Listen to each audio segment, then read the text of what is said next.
want to start by extending our deepest condolences to the friends and the families of all of those that lost their lives yesterday in that helicopter accident, including, of course, Kobe Bryant and his 13-year-old daughter, Gigi. You know, I think we talked a little bit about this. It was one of those moments where everybody stopped. Yeah. You know, you stopped what you were doing. I was in the car with all my kids, and we were talking about something silly and kind of, you know, like road trips go, right. arguing. Right. And it was like, whoa, you know, this is our one life, and let's live it. We never know. Life is so fleeting. And I think a lot of people were struck by this. You live pretty close to where this accident happened. I live in Calabasas. I live where the accident happened. So, you know, it's funny. Currently I'm in a soldier's play here on Broadway where myself and the whole cast play soldiers, and my co-star, Blair Underwood, and I were in the barber shop getting our haircuts because it's supposed to be high and tight. And our barber was cutting my hair, and he turned to a group of people and went, "What? What? Yeah. What?" And I thought someone had offended him. I thought a fight was about to break out. I didn't know what was going to happen. And we found out, and we then all did our show. And the whole time we were doing, it really affected, I think, everyone still right now. Just waking up today, just looking around. I remember I left the theater, and I'm also the father of daughters, yes. and he was such a dedicated father. You just see those images of he and his daughter. God rest their souls. She was so beautiful. Yes. It's a nightmare. It's so funny because we see him as this legend, this hero. Obviously, his talents on the basketball court were endless, and he raised up all those around him. But when I was reading about him, he kind of stopped watching basketball. He had this whole new chapter. He was an entrepreneur and was in film. And then once his daughter, Gigi, started playing basketball, he started coaching her team, and they started watching basketball together.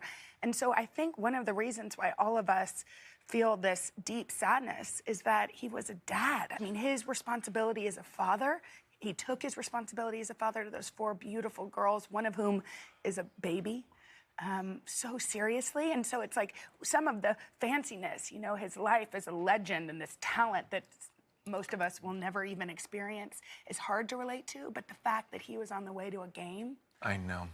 All of us can be that. Listen, I'm the father of 2 daughters.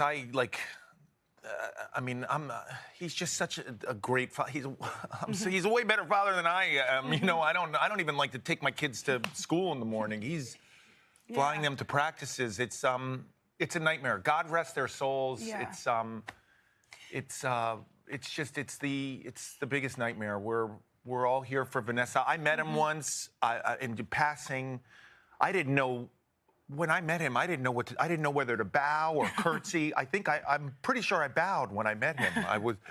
We were in a mall, and he was there, and I went, "Mr. Bryant," and I think I full on bowed. I didn't know what to do. He's an inspiration. I'm definitely we should all hug our kids, you know. Definitely. And just really appreciate every moment that we have. I think here. learn from him too. In a recent interview with Jimmy Kimmel, he talked about his daughter's desire to carry on his legacy.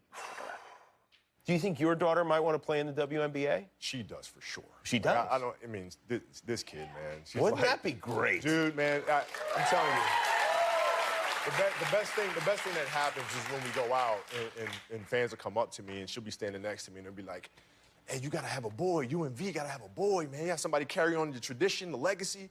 She's like, "Oh, I got this." You know, boy, for that, I got this. Like, that's right.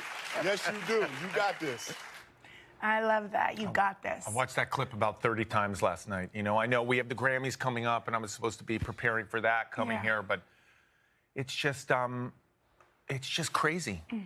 It's just crazy. I think any of you dads, you included, who are telling their girls that they got this, let's do that more. Let's hug our kids more. I think, you know, it's hard because our lives are these little moments of driving your kids to school or, you know, taking them to sports events. All these things that aren't that glamorous and can be tedious. But it's like, now for me, it's how do you find, life is fleeting, so how do you find the joy and the purpose in those moments? How do you light your kids up?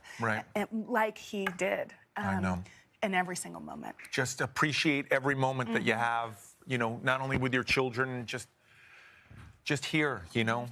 My daughters, while they don't have phones, my daughters are 11, so we're really trying to keep the phones out of their hands right now. Yeah. They do have iPads, and so they do have texting ability. And my one daughter, who's like kind of an emo little girl, you know, texted like her daughter's like 13, and like texted like, you know how kids talk like with emojis and everything. And it's just really, it's just a nightmare. It's just a nightmare. Our prayers are with the whole family.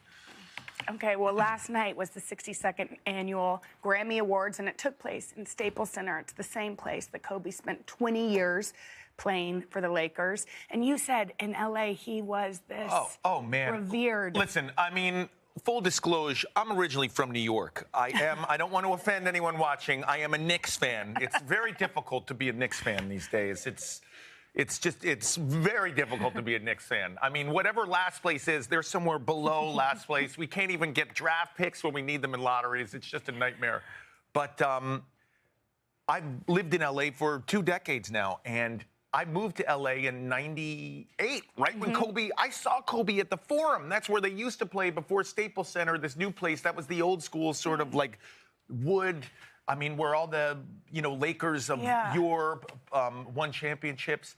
And he was, I'm not even a Lakers fan. I'm sorry, everyone, but even I was a Kobe fan. I mean, it's other level. I mean, look at this outside of Staples Center. It's just, this is going to be a big deal, and we're going to hear about it for, I mean, this mourning process is going to be a long, long time.